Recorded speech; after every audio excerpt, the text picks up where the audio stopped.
बड़ा कर दो। वो खत्म हो जाएगा। चलिए सभी को गुड आफ्टरनून। हम लोग ज्योग्राफी का क्लास चल रहे थे, आज आगे की ओर बढ़ाएं। ज्योग्राफी में जो बिहार दरोगा से संबंधित है उन लोग का तो अगस्त की तैयारी चल रही है। अगर सामान्य स्थिति रहता है तो मान के चला जा सकता है कि लास्ट अगस्त तक एग्जाम हो जाए, लेकिन अगर कोरोना लगातार बढ़ते जाएगा तो उस कंडीशन में हम अनुमान यही कर रहे हैं कि दिसंबर के आसपास एग्जाम होगा। चूंकि फिर अक्टूबर नवंबर जो है आचार संहिता मुख्य रूप से इलेक्शन का आ जाने के कारण अक्टूबर नवंबर बिहार में किसी प्रकार का एग्जाम होने की संभावना बहुत कम है। तो इसीलिए जो लोग का एग्जाम अगस्त में हो गया तो ठीक है, नहीं तो सितंबर अंतिम समय है। अक्टूबर नवंबर मैक्सिमम चांस है एग्जाम नहीं के बराबर होने का। तो चलिए अब हम लोग अपने क्लास को आगे की ओर बढ़ाएं। आज हम लोग को नया चैप्टर शुरू करना है, 2 चैप्टर और पढ़ाने हैं। एक चैप्टर का नाम है खनिज संसाधन और दूसरे चैप्टर का नाम है आपको पूरे खनिज के बाद उद्योग के बारे में हम लोग पढ़ेंगे। और ये दोनों सेक्शन पढ़ने के बाद आपके भारत के भूगोल लास्ट हो जाएगा। तब हम लोग चलेंगे विश्व के भूगोल, और विश्व के भूगोल में अलग अलग सिस्टम हमने रखा है। छोटे एग्जाम जैसे बीपीएससी छोड़ करके बीएसएससी मेंस हो गया, जो रेलवे हो गया, इन सभी में विश्व के भूगोल से बहुत प्रश्न नहीं होते। तो इसीलिए उन लोगों का विश्व के भूगोल से एक साथ विश्व की नदियां, विश्व के पर्वत, ऐसा करके कुल 10 क्लासेस लिए जाएंगे। वर्ल्ड ज्योग्राफी उनके कंप्लीट खत्म हो जाएंगे। बाकी जो लोग ग्रेजुएशन लेवल पे हैं, जैसे कि बीपीएससी है, दरोगा मेंस है, तो इन लोग का महादेश वाइज एक एक करके हम लोग पूरा मूव करेंगे, तब इनका वर्ल्ड ज्योग्राफी कंप्लीट होगा। यानी दोनों के वर्ल्ड ज्योग्राफी पढ़ने का पैटर्न बिल्कुल अलग हो जाएंगे। चूंकि परीक्षा के किस प्रकार का महत्व है उसी के महत्व के अनुसार से आप लोग का क्लासेस करना चाहिए। अभी हम लोग आज हेडिंग नया चैप्टर का दे रहे हैं और ये बहुत आसान पाठ है, और इस चैप्टर का नाम है खनिज संसाधन। खनिज संसाधन। चलिए हम लोग अब इस लेसन पर ध्यान देंगे। उम्मीद करेंगे कि खनिज संसाधन आपका बहुत अच्छा हो जाए। तो खनिज का मतलब हम लोग जानते हैं खनन से प्राप्त हो और जिसकी निश्चित आंतरिक संरचना होती है उसे ही खनिज कहते हैं। जो चीज खन करके प्राप्त हो, जमीन के अंदर से प्राप्त हो, चाहे वो कोयला हो, लोहा हो, जो भी हो, अगर खनन से प्राप्त होता है और निश्चित उसकी आंतरिक संरचना होती है तो उसी चीज को खनिज कहा जाता है। और भारत में 100 प्रकार से के लगभग में खनिज पाए जाते हैं। कई बार क्वेश्चन ये भी आया है एक बार कि भारत में कितने प्रकार के खनिज हैं, तो भारत में 100 से अधिक प्रकार के खनिज हैं। इन्हीं खनिज से लोहा, सोना, तांबा, हम लोग धातु की भी प्राप्ति करते हैं। कई अधातु भी हम लोग को प्राप्त होता है। तो खनिज हम लोग देख लिए, जिस खनिज में धातु होता है वैसे खनिज को ही हम लोग अयस्क कहते हैं। बात को फिर से ध्यान देंगे, जिस खनिज में धातु होता है, जिस खनिज में धातु होता है वैसे खनिज को हम लोग अयस्क कहते हैं। यानी प्रत्येक खनिज अयस्क नहीं होता है। ऐसा खनिज हो सकता है जिसमें धातु न हो तो वो अयस्क नहीं है। यानी हम लोग एक बहुत इंपॉर्टेंट बात समझ रहे हैं, प्रत्येक खनिज अयस्क नहीं होता है परंतु प्रत्येक अयस्क खनिज होता है। अगर आपको कहे लोहा का अयस्क, तांबा का अयस्क, सोना का अयस्क, तो आप समझोगे कि हाँ, धातु के सभी अयस्क हो सकते हैं। जिस खनिज में भी धातु होता है उसी को अयस्क कहते हैं। तो अब हम लोग यहाँ पे अयस्क के टाइप्स पर हम लोग चलते हैं। तो उम्मीद करते हैं कि बहुत बढ़िया आप लोग यहाँ पे समझ पाएंगे। जो भी खनिज होते हैं उसको हम 2 भागों में बांटते हैं। एक को कहते हैं धात्विक खनिज और दूसरे को कहते हैं अधात्विक खनिज। कई बार प्रश्न जो बहुत आसान होता है यहीं से पूछ लिया जाता है।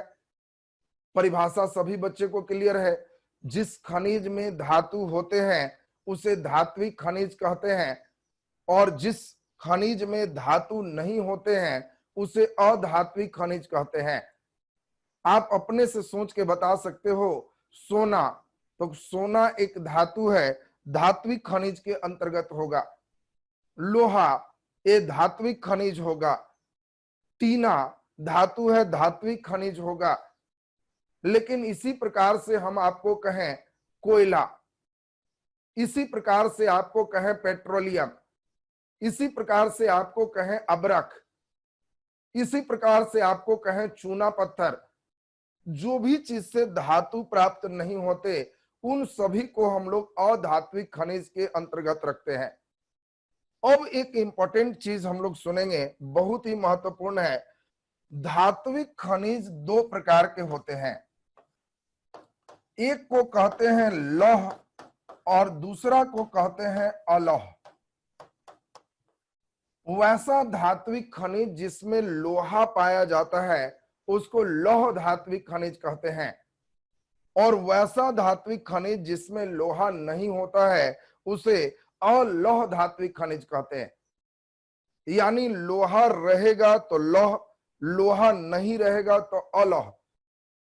तांबा, सोना, चांदी ये सभी अलौह में आएंगे। बाकी जो मैग्नेट, चुंबक के लिए आप देख सकते हो उसमें गुण रखता हो, वे सभी लौह में आएंगे। तो लौह में केवल लोहा ही नहीं होता, निकेल हो सकता है, कोबाल्ट हो सकता है, ये सभी लौह खनिज के उदाहरण होते हैं। मैग्नीज हो सकता है, जो लोहा के निर्माण में भी सहायक होगा, लोहा कठोर करने में सहायक होगा, वे सभी को लौह में ही रखते हैं। कई बार बच्चों को पूछा जाता है मैग्नीज है तो अलौह में मार देते हैं, वो भी लौह का ही टाइप है। निकेल, कोबाल्ट, लोहा सभी लौह में आएंगे। उसी प्रकार से अधात्विक खनिज भी दो प्रकार के होते हैं, एक को कहते हैं कार्बनिक और दूसरे को कहते हैं अकार्बनिक। कार्बनिक का मतलब है जिसमें कार्बन होता है, जिसको जला सकते हो, उन सभी को कार्बनिक कहते हैं। और जिसमें कार्बन नहीं होता, जलाया नहीं जाता, वे सभी अकार्बनिक होते। जैसे चूना पत्थर, अबरख ये सभी अकार्बनिक है, जबकि कोयला, पेट्रोलियम ये सभी आपका कार्बनिक है। तो आपको कई बार प्रश्न इसी में से रहता है, आपको ये चॉइस हम दे रहे हैं, कुछ क्वेश्चन पूछेंगे, आपको सही जवाब देना है। जल्दी से जल्दी आप सोच के बता दीजिए, हमें जो पूछा जाता है उस चीज का आंसर दे दीजिए। आपको चॉइस में हमने दे दिया ए लौह, बी अलौह, सी कार्बनिक, डी अकार्बनिक। और आपको बताना है टीना किस में रखेंगे। जल्दी सोच के आप बता दीजिए टीना किस में रखेंगे, टीना किस में रखेंगे। जल्दी से जल्दी आपको सोच के आंसर देना है, जल्दी आंसर दीजिए। आपके चैट सेक्शन को हम देखें, हैंड्स रेज करने की जरूरत नहीं है, चैट सेक्शन पे आप आंसर दोगे।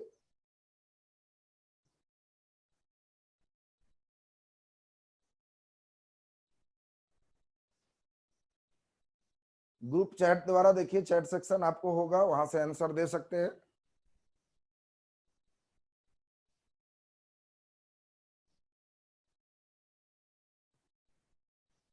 चलिए, इसमें चैट में लगता है समस्या आ रही है, कोई बात नहीं, हम लोग एक बार सुनते जाएंगे, आपको आंसर होते जाएंगे।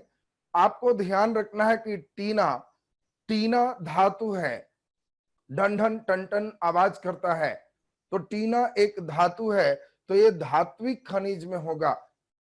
अब सवाल उठता है लौह में होगा कि अलौह में होगा, तो टीना अलौह धात्विक खनिज है। कई बच्चे टीना देख करके लौह में मारता है, 0 नंबर आएगा। इसीलिए टीना में आपको ध्यान रखना है अलौह होगा। इसी प्रकार से जल्दी आप सोच के बता दीजिए सीसा, सीसा आप किस में रखते हैं, इस चीज को आपको ध्यान रखना है। ए अधात्विक में कार्बनिक, अकार्बनिक, लौह और अलौह 4 चॉइस है। उम्मीद है कि सभी लोग का सही हो जाएगा। Very good. जरा ध्यान दीजिए, सीसा भी एक धातु है और सीसा लोहा नहीं है, इसीलिए सीसा में लौह नहीं होगा, सीसा भी अलौह धात्विक खनिज का उदाहरण होगा।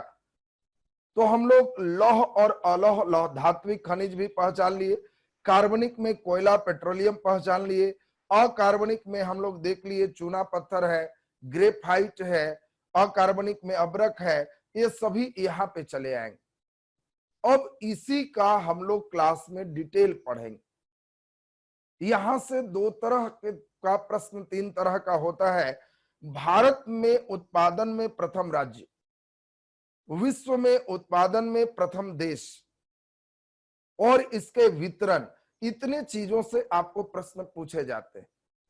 तो सबसे पहले हम लौह अयस्क का अभी वर्णन शुरू करेंगे और उम्मीद करेंगे कि आज के क्लास में लौह अयस्क आप लोग खूब बढ़िया से समझ पाओगे। तो चलिए, इंपॉर्टेंट है लौह अयस्क, और खूब ध्यान दीजिए, लौह अयस्क एकदम हम लोग क्लियर करेंगे। चलिए सुनते हैं बढ़िया से, ध्यान दीजिए। लौह अयस्क, लोहा के बारे में हम लोग को सीखना है। जो भी प्रश्न उठते हैं सभी चीज पर हम एक निगाह आपके पैनी दृष्टिकोण करेंगे, वहां से सब प्रश्न आपको बनने लगेंगे। पहला सबसे इंपॉर्टेंट एक लाइन है, लोहा को उद्योग की जननी कहते हैं। उद्योग की जननी, जननी माने होता है माता।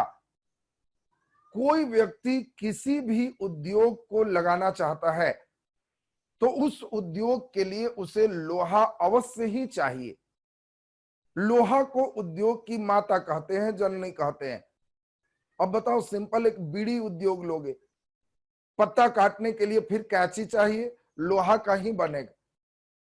किसी भी उद्योग की कल्पना करो, उसका मशीन अवश्य ही लोहा का होगा। तुम बैठ के कुछ भी ऐसा सोच रहा है जिसमें लोहा नहीं है तो उसका छत पर ध्यान दो, या तो उसमें रॉड होगा, छत में किसी का छड़ बिछा करके होगा। बिना इस माता के आशीर्वाद से उद्योग शुरू नहीं हो सकता। और इसीलिए आपसे क्वेश्चन आएगा कि उद्योग की जननी किस धातु को कहते हैं, तो आपको ध्यान रखना है कि लोहा धातु को कहते हैं। दूसरा नंबर हमारा सबसे इंपॉर्टेंट है, ये लोहा ही आधुनिक सभ्यता की रीढ़ है। आधुनिक सभ्यता की रीढ़, ये लाइन को भी हम लोग ध्यान देंगे और ध्यान से सुनते जाएं। हम लोग का द्वितीय नगरीकरण 600 ईस्वी पूर्व में हुआ और वो सिर्फ एक चीज के कारण संभव हो पाया, वो था लोहा। और आज हम जिस सभ्यता का निर्माण कर रहे हैं वो सभी सभ्यताओं में औद्योगिकरण की जो सभ्यता हो या फिर हमारा जो 600 ईस्वी पूर्व की जो सभ्यता हो, इस सब सभ्यता की रीढ़ जिसके बदौलत खड़ा है वो हमारा लोहा है। आपको पूछा जाएगा दोनों, उद्योग की जननी तो लोहा, आधुनिक सभ्यता की रीढ़ किस धातु को कहते हैं, तो फिर लोहा ही होगा। यानी हम लोग देखें, लोहा एक इंपॉर्टेंट प्रमुख धातु है। और हम लोग देखें, क्या भारत में लोहा का जो भंडार है वो पर्याप्त मात्रा में है? पहले तो सवाल ये उठता है। तो आपको ध्यान देना है कि भारत में पर्याप्त मात्रा में लोहा उपलब्ध है। विश्व में जितने लोहा है उसके 1/4 लोहा भारत में उपलब्ध है। मतलब विश्व के सभी लोहा का 4 हिस्सा लगाया जाए तो 1 हिस्सा भारत का है। तो लौह भंडारण में 1/4 भंडारण हमारा भारत का है। अगला नंबर एक बहुत इंपॉर्टेंट है, पूरे लौह उत्पादन में भी भारत विश्व में चौथा स्थान रखता है। यह भी क्वेश्चन आपको आ सकता है। तो उत्पादन में भारत 4th पोजीशन रखता है। जल्दी से आप सोच के बता दीजिए, उत्पादन में प्रथम स्थान किस देश का है? लोहा के उत्पादन में हमने बताया भारत का चौथा स्थान है। इसका मतलब भारत तो आएगा, लेकिन भारत से पहले 3 कंट्री और आएगा। तो 3 कंट्री कौन कौन है, इस चीज को आपको ध्यान रखना है। तो पहला विश्व में लोहा सबसे ज्यादा उत्पादन करने वाला देश चीन है। चीन के बाद दूसरा ऑस्ट्रेलिया है और तीसरा ब्राजील है और चौथा नंबर हमारे भारत का है। यानी हम लोग अगर इस सीक्वेंस बनाएं तो सबसे पहला देश जो सबसे अधिक लोहा का उत्पादन करता है, विश्व में सबसे अधिक इस्पात का निर्माण करता है, वो देश चीन है। चीन के बाद दूसरा नंबर अगर हम चलें तो ये ऑस्ट्रेलिया है। ऑस्ट्रेलिया के बाद तीसरा नंबर अगर हम चलें तो ये ब्राजील है और चौथा नंबर हमारा देश भारत है। यानी लोहा के उत्पादन में 4 देशों का सीरीज आप देख लिए, चौथा पोजीशन पे आपके भारत है। अब सबसे इंपॉर्टेंट 2-4 चीज और हैं जिसको हम लोग सुनेंगे। लोहा जिस खनिज के द्वारा निकलता है, यानी जिस खनिज में लोहा है उस अयस्क का नाम अगर हम देखें तो एक इंपॉर्टेंट अयस्क है, सब लोग नाम सुने होंगे, हेमेटाइट। दूसरा नंबर भी सब लोग नाम सुने होंगे, मैग्नेटाइट। मैग्नेटाइट। तीसरा नंबर भी नाम सब लोग सुने होंगे, लिमोनाइट, सीडेराइट। ये सभी लोहा के प्रमुख अयस्क हैं। चैट सेक्शन देखो, चैट में जरा ध्यान दीजिए, चैट पे भी हम लोग कर लें ताकि आपसे जो है कम्युनिकेट हो पाए।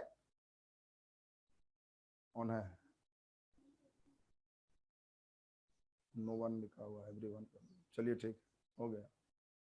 नहीं मुझे, चलो चलिए अब चैट में आप जो लिखेंगे हमें आंसर दिखेगा।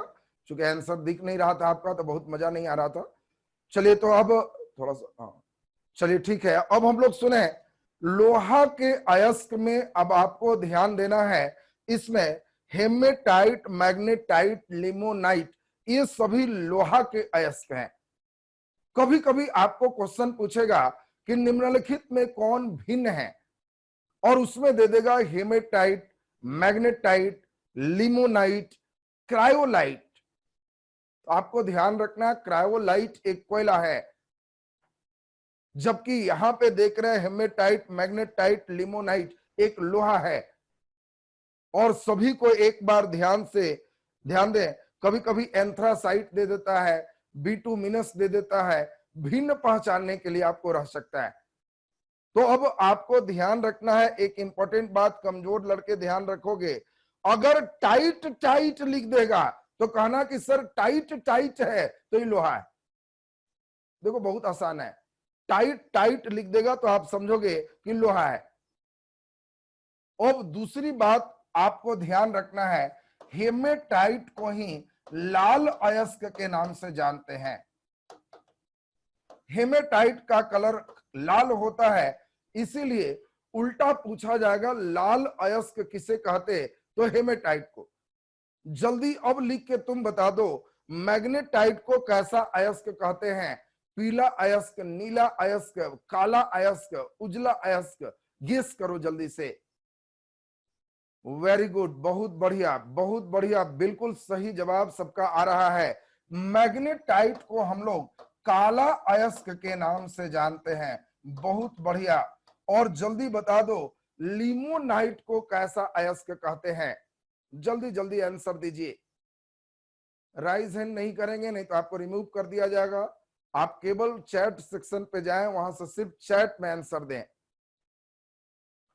2 बच्चे का राइज हैंड है तो उसमें रेज्ड हैंड रहने पर आपको रिमूव कर दिया जाएगा। रिमूव कर दो। चलिए ध्यान दीजिए सभी लोग, एक बार हम लोग फिर से समझें।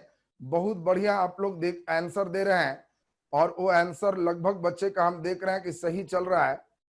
बड़ा कर दो चेक। चलिए ध्यान दीजिए, बिल्कुल सही जवाब है पीला। वेरी गुड, बहुत बढ़िया, बिल्कुल सही जवाब है। और आपको ध्यान रखना है कि लीमू, ये नींबू ध्यान रखना, लेमू माने नींबू, और नींबू पीला होता है, इसीलिए इसको पीला अयस्क कहते हैं। बहुत बढ़िया, बिल्कुल सही जवाब आपका आ रहा है। हेमेटाइट लाल अयस्क, मैग्नेटाइट काला अयस्क, लिमोनाइट पीला अयस्क। जिन बच्चों को याद नहीं होता है, देखो हम तो मुख्य कोशिश करते हैं आपको परमानेंट याद हो जाए। कैसे याद होगा? मैग्नेटाइट तो सोचना मैग्नेट, और मैग्नेट मीन्स चुंबक, काला एकदम होता है। लिमो तो कहना नींबू, पीला होता है, इसीलिए पीला अयस्क होगा। और हेमेटाइट तो ध्यान रखना कि हेमेटाइट ये लाल अयस्क होगा। अच्छा ये बताओ जल्दी से सोच करके, इन तीनों में सबसे ज्यादा लोहा की मात्रा किस में पाया जाता है? हेमेटाइट में, मैग्नेटाइट में, लिमोनाइट में? 1 2 3 करके आप आंसर दे सकते हो। सबसे अधिक लोहा किस में पाया जाता है? 1 2 3 करके आंसर दीजिए। कुछ बच्चे 2 भी लिख रहे हैं, ज्यादातर बच्चे 1 लिख रहे हैं। फिर से हमारे क्वेश्चन को सुनिए। सबसे ज्यादा लोहा की मात्रा किस में पाया जाता है? एक क्वेश्चन है। एक सबसे ज्यादा बच्चे ने आंसर दिया है। आपको बता दें सबसे ज्यादा लोहा मैग्नेटाइट में 72% पाया जाता है। यानी सबसे ज्यादा लोहा मैग्नेटाइट अयस्क में पाया जाता है। परंतु भारत में कुल जो लोहा है, हेमेटाइट का भंडारण सबसे ज्यादा है। 80% भंडारण हेमेटाइट का है। इसीलिए भारत में लोहा का निष्कर्षण हेमेटाइट से किया जाता है।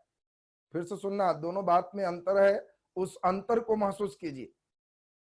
हमने एक आपको बहुत इंपॉर्टेंट सेक्शन समझाया, और वो इंपॉर्टेंट सेक्शन यह था कि सबसे अधिक लोहा की मात्रा मैग्नेटाइट में होता है, लेकिन भारत में मैग्नेटाइट कम है। 80% हमारे पास हेमेटाइट ही सबसे ज्यादा है, और इसीलिए थोड़ा कम लोहा होने के बावजूद हम लोग हेमेटाइट से लोहा का निष्कर्षण करते हैं। यानी आपको पूछा जाए सबसे अधिक गुणवत्तापूर्ण लौह अयस्क कौन है, क्वेश्चन पूछा जा सकता है। सबसे अधिक गुणवत्तापूर्ण लौह अयस्क कौन है? तो आंसर मैग्नेटाइट मानना। मैग्नेटाइट सबसे अधिक लौह अयस्क से गुणवत्तापूर्ण है, परंतु भारत में मैग्नेटाइट कम है, तो हम लोग के लिए सही आंसर यहां हेमेटाइट हो जाएगा। अब यहां पे सबसे इंपॉर्टेंट चीज पे आ जाए, कहां कहां लोहा का वितरण है, इस चीज पर आपको ध्यान देना है।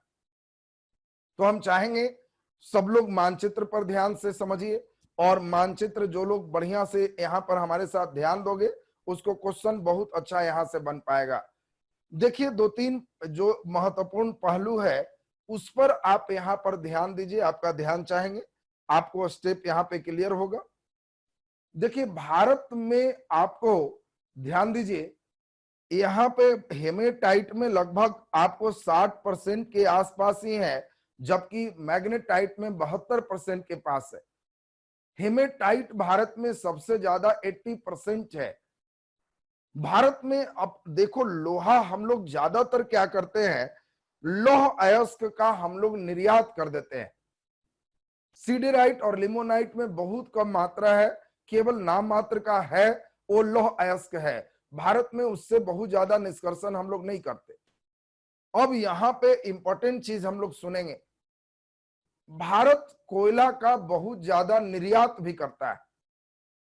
क्या आप जानते हो भारत किस देश को सबसे ज्यादा कोयला देता है? जल्दी आंसर करो, बहुत अच्छा प्रश्न है। भारत किस देश को सबसे ज्यादा कोयला देता है, यानी भारत किस देश से कोयला का निर्यात सबसे ज्यादा करता है?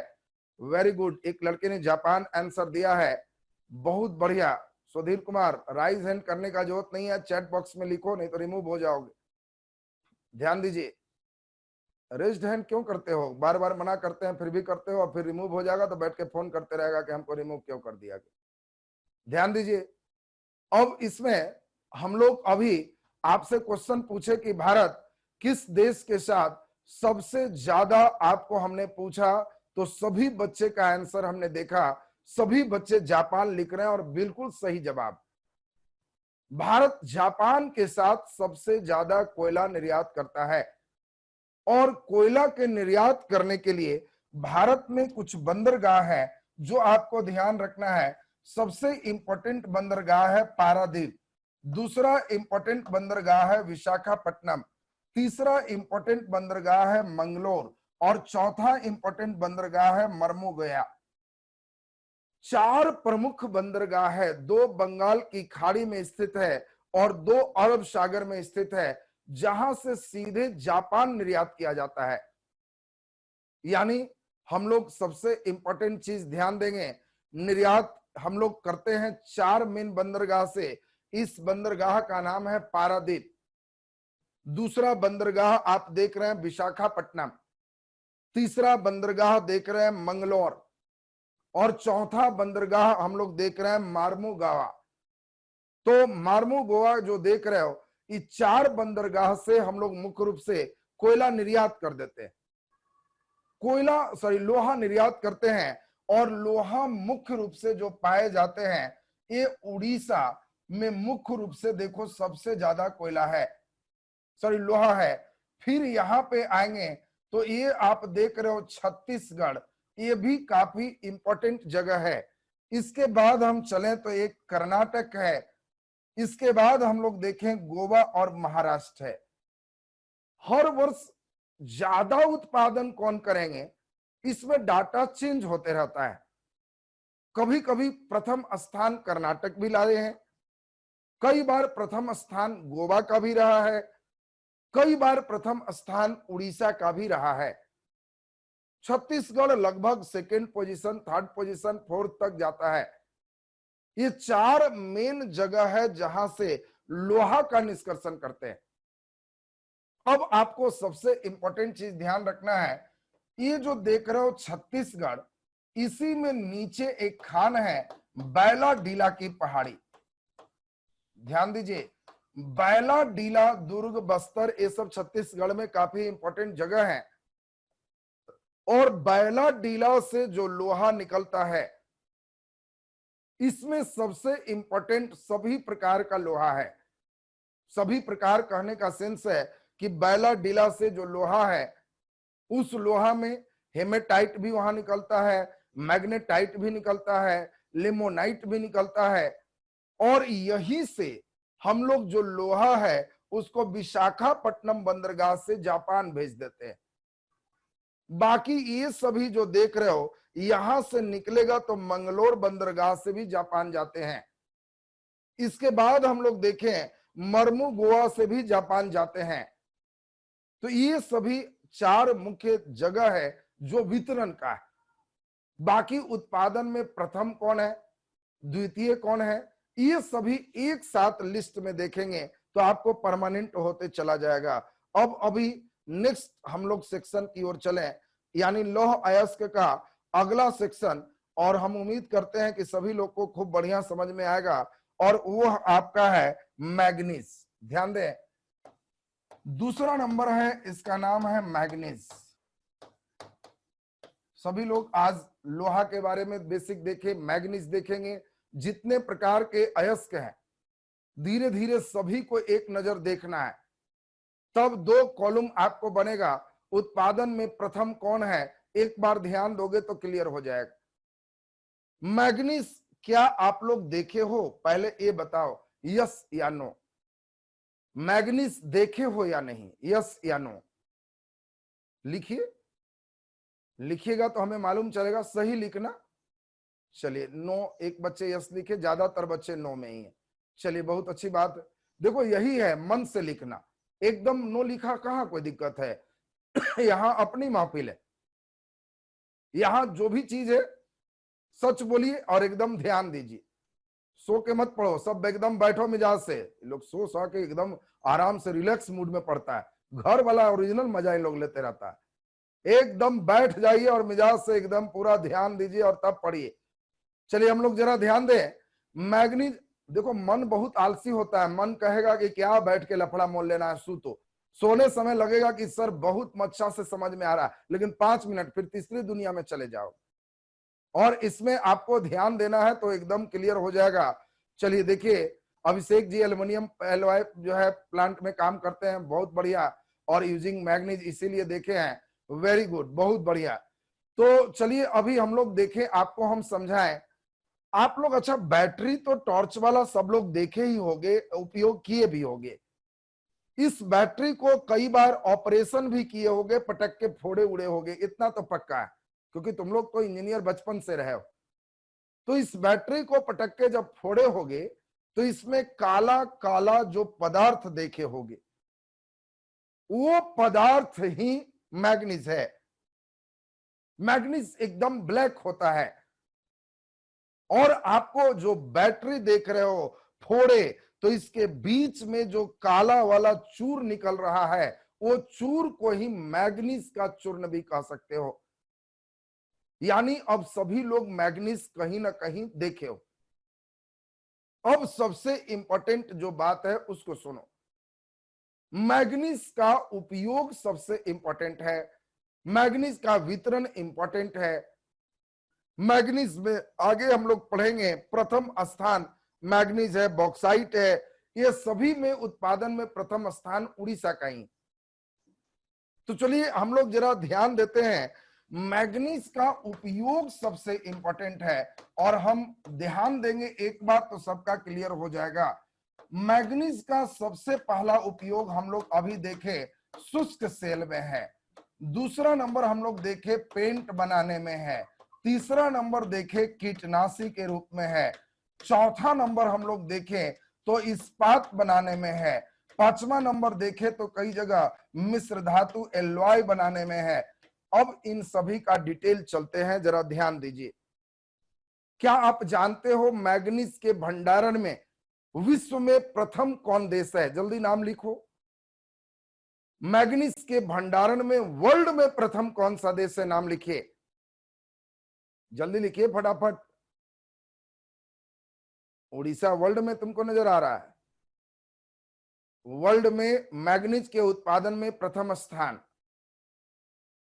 भंडारण की बात कर रहे हैं तो आपको ध्यान रखना है, मैग्नीज के भंडारण में प्रथम स्थान जिम्बाब्वे का है, और जिम्बाब्वे के बाद सेकेंड पोजीशन आपके भारत का है। यानी वर्ल्ड में भारत, आप देख पा रहे हो, जिम्बाब्वे, भारत, ये सभी उत्पाद। देखो दो बात है, भंडारण, उत्पादन। भंडारण मीन्स कितना है और उत्पादन मीन्स कितना निकालता है। गांव में आपके दो तरह की बात होगी, अमीर आदमी दो तरह के होंगे, एक अमीर जो खेत से होंगे, दूसरा निकालने से होंगे। नोट ज्यादा कौन निकालता है? खेत खूब है, पैसा है, निकालता नहीं है। ये भंडारण की दृष्टि से, आई खर्चा वाला दृष्टि से, उत्पादन की दृष्टि से।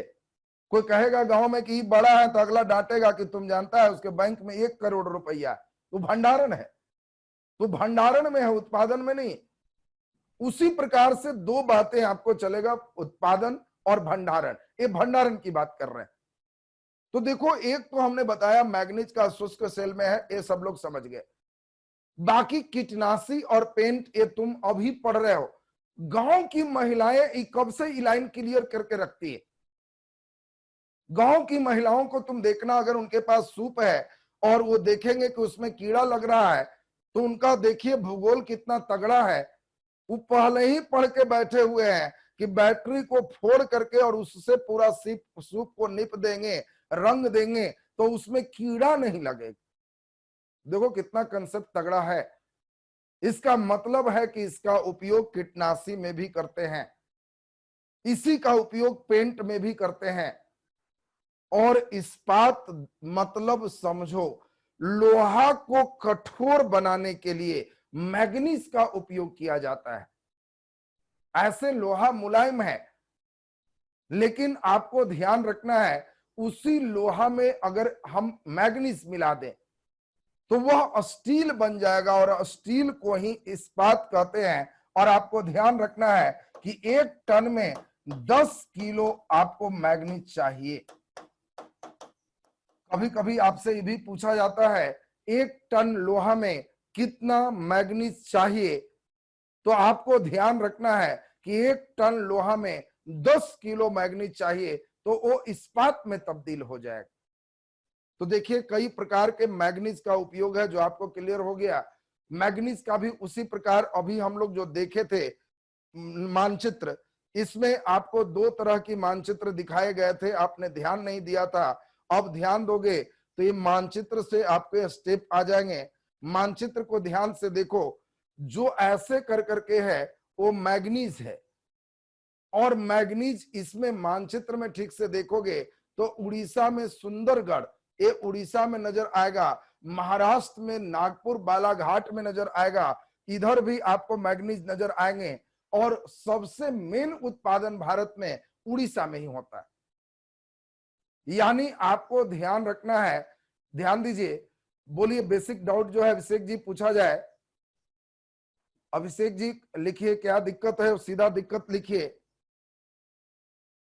तो अब हम लोग ध्यान दीजिए, एक अभिषेक जी का कुछ प्रॉब्लम है, लिखने दीजिए और तब हम लोग इसमें चले। जल्दी लिखिए फटाफट, चलिए टाइम लगा रहे हैं। तो चलिए अभी हम लोग पहले सुनते हैं मैग्नीज के बारे में। अभी हम लोग सुन दिए मैग्नीज मुख्य रूप से अयस्क बनाने में, दूसरे धातु के साथ मिलाने में, एलॉय बनाने में काम आते हैं, बैटरी में शुष्क सेल में काम आते हैं, कीटनाशी में काम आते हैं, पेंट बनाने में काम आते हैं। माचिस देखे होंगे काला, ध्यान दीजिए। हाउ टू कम और इनसाइड द अर्थ, बहुत बढ़िया क्वेश्चन आपका है। इसमें पृथ्वी के अंदर कैसे अयस्क आए हैं, तो पृथ्वी के जब बनावट आपको समझाएंगे तो उस सारे बनावट में आपको क्लियर हो गया होगा कि पृथ्वी पहले पूरा पिघला हुआ था, और पिघलने के बाद इसमें विभिन्न प्रकार के सभी जितने भी अभी अंदर से निष्कर्षण कर रहे हैं वो पिघले हुए फॉर्म में थे। और जब यह जमना शुरू हुआ तो जो भी भारी तत्व थे वो अंदर चले गए और हल्का ऊपर रह गया। फिर जब ज्वालामुखी विस्फोट आया तो अंदर के चीज भी बाहर निकल के आए और इससे पहाड़ का रूप आया। कई ऐसे भी रहे जो धक्का देके आए यहीं पे जम गए, ये भी हो सकता है। और यही आग्नेय चट्टान में मुख्य रूप से लौह अयस्क पाए जाते हैं। जो आग्नेय चट्टान है वो जमीन के अंदर से आप जानते हो निकेल और लोहा की मात्रा अधिक है, ये सभी में ही मुख्य रूप से अयस्क पाए जाते हैं, जिसको या तो यहां से या यहां से हम लोग आधुनिक तकनीक के मशीनरी से उत्खनन करके हम लोग निकालने का काम करते हैं। तो पृथ्वी के अंदर उसके निर्माण काल में ही इन सभी चीज का समावेश हुआ, और ये सीमित भंडारण में है, ऐसा नहीं कि आप निकालते जाओगे, अनंत भंडारण इसका है। तो इसमें हम लोग ध्यान दीजिए, अब इसमें जो निकालना है उन सभी के लिए अलग से हम लोग आजकल जीपीआरएस जो आप देखते हो उससे सभी हम लोग आईआरएस, इंडियन रिमोट सेंसिंग, हमारा सुदूर संवेदी उपग्रह है, दूर से ही संवेदनशील है, और इन सैटेलाइट के माध्यम से हम लोग जान पाते हैं कि किसी विशेष स्थान पर कौन सा खनिज कितनी मात्रा में उपस्थित है।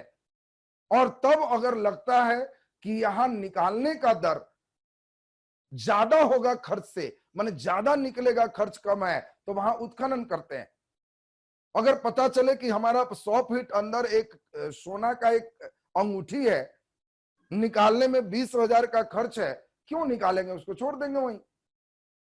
यानी ये मुख्य रूप से कई उपग्रह संचार प्रणाली है, आधुनिक तकनीक से हम लोग ज्ञात कर पाते हैं कहां क्या है, और कौन सा जो है कार्बनिक होगा, कौन सा अकार्बनिक होगा, ये डिपेंड करेगा पहाड़ कैसे बना है। अगर परत दर परत जमने से ये बना है तो वहां ज्यादा चांस है परतदार चट्टान में अधात्विक खनिज पाए जाते हैं। अगर पृथ्वी के मैग्मा से बना है तो ज्यादा चांस है कि वो आग्नेय चट्टान है, तो यहाँ धात्विक खनिज पाए जाएंगे। अंदर धातु भारी रहने से इनसे आते हैं। तो परतदार में जो परत दर परत होते हैं वहां मुख्य रूप से ज्यादा चांस होता है अधात्विक खनिज का। तो ये चट्टान भी पढ़ोगे तो वहां पे सीक्वेंस आपके आएंगे। तो अब हम लोग यहाँ पे इस बात को अभी क्लियर कर लिए कि मैग्नीज का उपयोग क्या है, मैग्नीज का स्थान जिम्बाब्वे और भारत सेकंड हमारा भंडारण में है, और यह भी ज्ञात हम लोग कर लिए कि मैग्नीज की जो स्थिति है हम लोग देखें कि उड़ीसा उत्पादन में प्रथम स्थान रखता है। मैग्नीज के बाद अगर हम बात करें तो अब आपको एल्युमिनियम है, इसके बाद हम लोग का तांबा है, एक दो थोड़ा सा और देखेंगे, उसके बाद एक फेज पूरे अगले क्लास का है। उसके नेक्स्ट क्लास में फिर सब डाटा दे देंगे, जिससे आपको क्वेश्चन बन जाएगा और ये पार्ट कंप्लीट हो जाएगा। 2 क्लास और लेंगे, ये चैप्टर खत्म हो जाएगा। तो चलिए अभी हम लोग चलते हैं एल्युमिनियम की ओर। चूंकि यह चैप्टर में एल्युमिनियम के अयस्क के बारे में पढ़ना है, और आप सभी बच्चे जानते हो कि एल्युमिनियम का मेन अयस्क कौन है? बॉक्साइट। देखो सबसे इंपॉर्टेंट यही क्वेश्चन है, बॉक्साइट से मुख्य रूप से क्या प्राप्त होते हैं? तो एल्युमिनियम। और मैग्नीज और बॉक्साइट, ये दोनों के उत्पादन में प्रथम स्थान उड़ीसा का ही है। तो उड़ीसा, झारखंड, ये सभी बॉक्साइट में, अभी आपको एक मानचित्र दिखा दें तो आप देख रहे हो ये बॉक्साइट है, और बॉक्साइट के उत्पादन में नीचे कोई विशेष स्थान नहीं है। बॉक्साइट के उत्पादन में आप देख रहे हो उड़ीसा में एक जगह है कोरापुट, और कोरापुट में बॉक्साइट होते हैं। छत्तीसगढ़ में भी आप देखोगे बॉक्साइट होते हैं, और इसमें बॉक्साइट के उत्पादन में आप देखें उड़ीसा का मेन स्थान है। यहाँ बिलासपुर है, मैकाल की पहाड़ी आप पढ़े हो, वहां पे आपका आते हैं। अमरकंटक की पहाड़ी है। ये मध्य प्रदेश में जगह है कटनी। कटनी जगह का नाम सभी लोग सुने होंगे। तो एक कटनी, अमरकंटक, मैकाल, बिलासपुर, कोरापुट, ये सभी जगह जो हम लोग देखें बॉक्साइट के सबसे मेन सेंटर। अगला नंबर एक और इंपॉर्टेंट देख लीजिए, इसी मानचित्र में हम लोग समझ लेंगे, यह है तांबा। और सुनना जरा, बहुत इंपॉर्टेंट है, सभी धातु में मनुष्य ने सबसे पहले जिस धातु का प्रयोग किया वो धातु तांबा है। कभी कभी ये ऑब्जेक्टिव में आता है कि मनुष्य ने सबसे पहले किस धातु का प्रयोग किया, तो बताओ, मनुष्य ने सबसे पहले तांबा धातु का प्रयोग किया। दूसरी इंपॉर्टेंट बात है, तांबा ही सबसे कम भंडारण में हमारे देश में उपलब्ध है। यह भी एक इंपॉर्टेंट है। तुमसे पूछा जाएगा कि निम्नलिखित में भारत में सबसे कम भंडारण किसका है, दे देगा एल्युमिनियम, लोहा, तांबा, सोना, कुछ भी। तो आपको ध्यान रखना है कि तांबा सबसे कम मात्रा में हमारे यहां उपलब्ध है। इसका कुल भंडारण भारत में 125 करोड़ टन है, जो उपयोगिता की दृष्टि से बहुत कम है। इसीलिए तांबा 2 कारणों से भारत में बहुत महंगा है। आप अगर कॉपर का तार लोगे कि प्योर कॉपर है, खूब महंगा मिलेगा। ट्रांसफार्मर में कॉपर बाइंडिंग लोगे कि एकदम कॉपर बाइंडिंग है, महंगा मिलेगा। क्योंकि तांबा कॉपर पाइराइट से निकलता है, और इसके शुद्धिकरण के लिए बहुत अधिक बिजली की आवश्यकता होती है, और भारत के पास उतनी बिजली नहीं है। तो हम लोग फिर तांबा को जापान जैसे विकसित देशों में निर्यात कर देते हैं। तो कॉपर पाइराइट उनको दे देते हैं, उनके यहां बिजली ज्यादा है, तो वो इसका शुद्धिकरण करके फिर हमसे तांबा देते हैं और पैसे भी लेते हैं। और इसीलिए तांबा का कम भंडारण होने से हम लोग के यहां तांबा महंगा है। सबसे पहला काल हड़प्पा काल में भी तांबा था, और राजस्थान का खेतड़ी ये सबसे पुराना तांबा का खान है। ये खेतड़ी, ये ध्यान दो, सबसे पुराना तांबा का खान है। ये आपको दिमाग में सेट चाहिए। ये क्वेश्चन कई बार पूछ चुका है, खेतड़ी किस लिए प्रसिद्ध है? तो आपको ध्यान रखना है, खेतड़ी तांबा, खेतड़ी तांबा, एकदम दिमाग में बैठा हो, खेतड़ी तांबा, खेतड़ी तांबा। ये सबसे प्राचीनतम खान में से एक है, और राजस्थान में ही अलवर, भीलवाड़ा, उदयपुर, ये सभी तांबा के ही खान है। मध्य प्रदेश में मेन एक जगह है बालाघाट, यहां तांबा है। बाकी झारखंड में जाओगे, हजारीबाग, शिवभूम, ये सभी जगह में भी तांबा निकलते हैं। राजस्थान में सबसे ज्यादा है, ये नहीं है, भंडारण में था, अब उत्पादन में बदल रहा है। और वो बदलते परिदृश्य को हम लोग को देखना है, बदल करके कौन कहां चला गया। तो आज तो हम लोग तांबा के बारे में भी सुन लिए। देश में तांबा का भंडारण कितना है? 125 करोड़ टन तांबा का भंडारण हमारे यहाँ कम है। मनुष्य सबसे पहले तांबा धातु का ही उपयोग किया। तांबा का उपयोग भी कई तरह में है, बर्तन बना सकते हैं, तार बना सकते हैं, मिश्र धातु बना सकते हैं, इसका भी कई उपयोग है। और इसके वितरण में हम लोग देख लिए कि राजस्थान में सबसे पुराना खेतड़ी है, इसके बाद भीलवाड़ा है, अलवर है, इसके बाद हम लोग देखें उदयपुर है। ये सभी तांबा के प्रमुख खदान है। मध्य प्रदेश में आपको बताया बालाघाट है, झारखंड में हजारीबाग और सिंहभूम में। तो आपको एक मानचित्र भी रहेगा जिसमें सभी तरह के जो जो अयस्क हैं उसमें दर्शाया रहेगा। एक बार आप देखोगे तो क्लियर हो जाएगा। कल के क्लास में हम लोग ये लगभग पे पहुंचा लेंगे। उसके बाद हम लोग तब एक डाटा देखेंगे और वो डाटा के साथ हम लोग का पूरा पूरा सिस्टम निकल जाएगा। तो आज का क्लास अभी यहीं तक। नेक्स्ट क्लास कल हमारा आगे चलेगा। कल के क्लास में हम लोग इसमें